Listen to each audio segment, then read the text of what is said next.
बिस्मिल्लाहिर्रहमानिर्रहीम, अस्सलामु अलैकुम and welcome dear viewers. I hope कि आप सब लोग ठीक ठाक होंगे। आज हम बनाएंगे मीट का सूप, या इसको कश्मीरी में छटरस भी बोलते हैं या लोसरस भी बोलते हैं इसके लिए लिया हमने शीप का मीट या कटमाज आधा केजी। इसको हमने पहले ही वॉश करके रखा था, धो करके रखा है।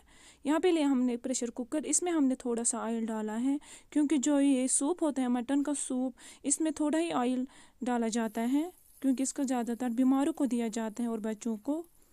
इसमें हमने डाला है प्याज आधा और डाला हमने इसमें लहसुन या रोहन। करेंगे इसको फ्राई थोड़ा सा, ये ट्रांसलूसेंट होने चाहिए प्याज, ज़्यादा फ्राई नहीं करना है। अब हमने इसमें डाला है मीट को हमें अच्छे से फ्राई करना है जब तक इसका कलर चेंज हो जाए।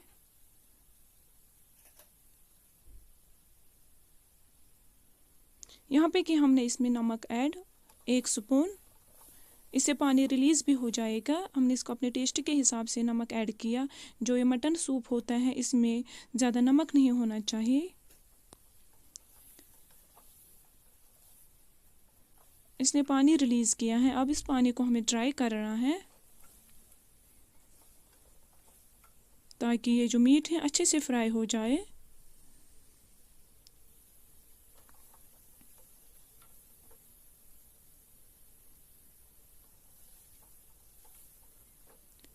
यहाँ पे करेंगे अब ऐड इसमें टर्मरिक 1/2 स्पून ऐड या लेदरी चमच ओड करेंगे इसको मिक्स मीट के साथ। गैस हमने इस टाइम सिम पे रखा है। अब हमने किया इसमें पानी ऐड, पानी लगभग हमने 1.5 kg इसमें डाला क्योंकि इसको बहुत ज़्यादा पकाना होता है जब तक इसमें ना निकले।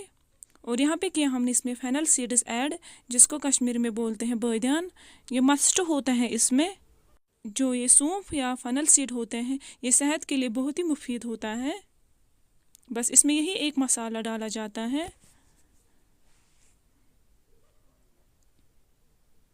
यहाँ पे अब उबल रहा है, इसको हमें बिना ढक्कन के भी 5-10 उबाल आना है। यहाँ पे कि हमने प्रेशर कुकर का ढक्कन बंद देंगे इसको 5-6 विस्लस जब तक ये सॉफ्ट ना हो जाए और अच्छे से इसमें शोरबा ना निकले। यहाँ पे कि हमने गैस को ऑफ, अब हम करेंगे ढक्कन ओपन। नाउ ये रेडी है। अब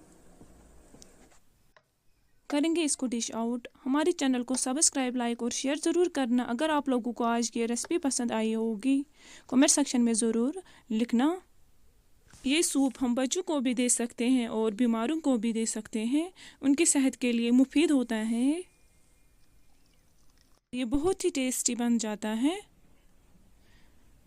इंशाल्लाह लेके आएंगे और भी नए कंटेंट आप लोगों के लिए। तब तक के लिए अल्लाह हाफिज़। और हमें भी अपने दुआओं में याद रखना और अल्लाह ताला का शुक्र अदा करना चाहिए जो हमें अच्छी अच्छी नियामतें खिलाता है।